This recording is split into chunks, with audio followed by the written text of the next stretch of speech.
All right, let's talk about motivation. How do we actually get ourselves to do the hard stuff? Do we dangle a carrot in front of ourselves, promise a sweet reward? Or is it all about pure hardcore discipline? That's exactly what we're going to unpack today. So I want you to think about the last time you really, truly accomplished something, right? Maybe you finally crushed that massive project at work. Or, hey, you stuck to that new diet for a whole week. You did it. You hit your goal. And what's the very first thing that pops into your head? For a lot of us, probably most of us, it's that little voice saying, you know what? I've earned this. Time for a treat, right? A little well-deserved reward to celebrate that win. It just feels natural. But what if it's not always that simple? What if that very act of rewarding ourselves is, I don't know, kind of a trap sometimes? And that is the big question at the heart of what we're digging into today. And believe it or not, this whole deep dive starts from something super simple, super relatable. It's a family conversation that gets surprisingly philosophical, all because of a single ice cream cone. So here's the scene. You've got Papa, who's been seriously putting in the work. He's lost 6 kilos over 3 months. Even his trainer gave him the thumbs up and said, go on, treat yourself. So what's his reward of choice? An ice cream cone. I mean, seems fair, right? But then Mama chimes in and she adds a dose of reality. Look, 6 kilos is fantastic progress, no doubt. But the original goal was to lose 36 kilos in total. So yeah, it's a great milestone, but the finish line? It's still pretty far away.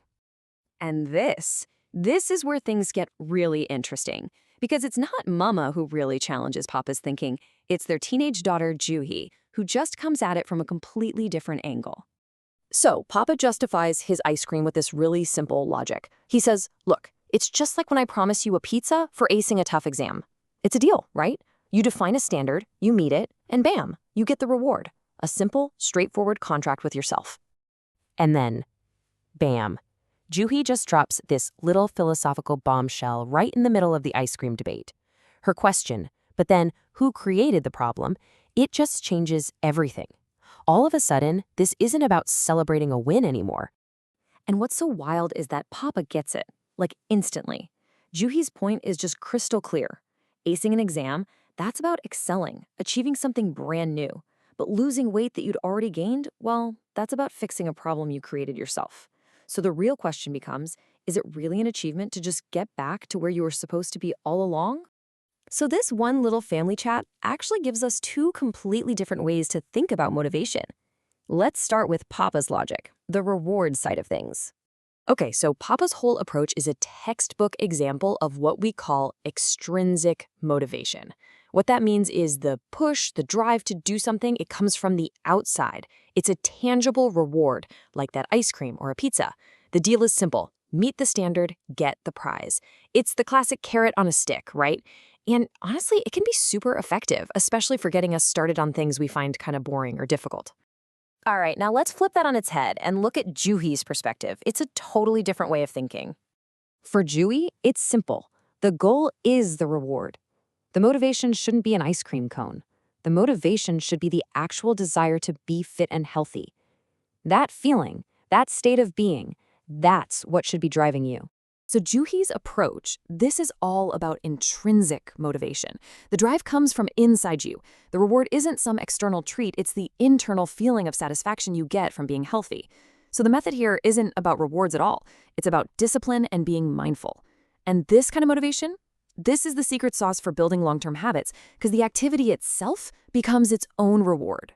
And this table just lays it all out so clearly.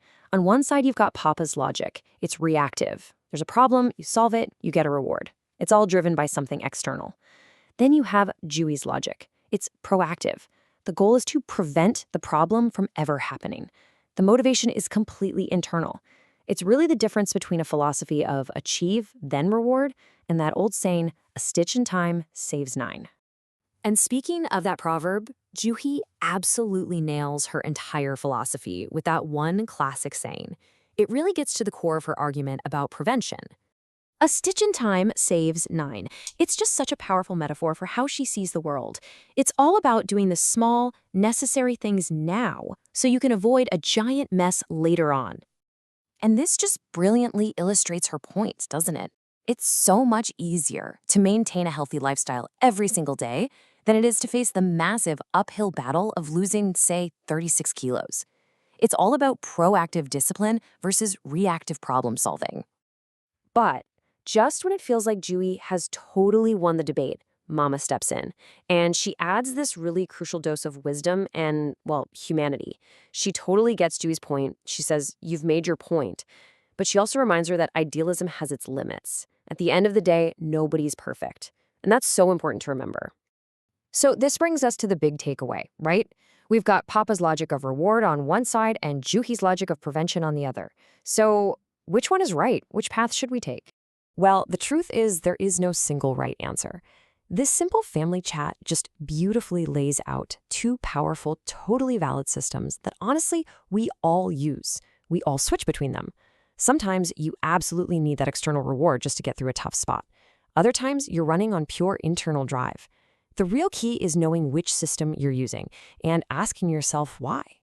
And that's the question I want to leave you with. The next time you hit a milestone and you reach for that reward, just pause for a second and ask yourself this. Are you celebrating real forward progress? Or are you just paying yourself back for fixing a problem that maybe with a little more discipline might never have even existed in the first place? Think about it. The answer might just surprise you.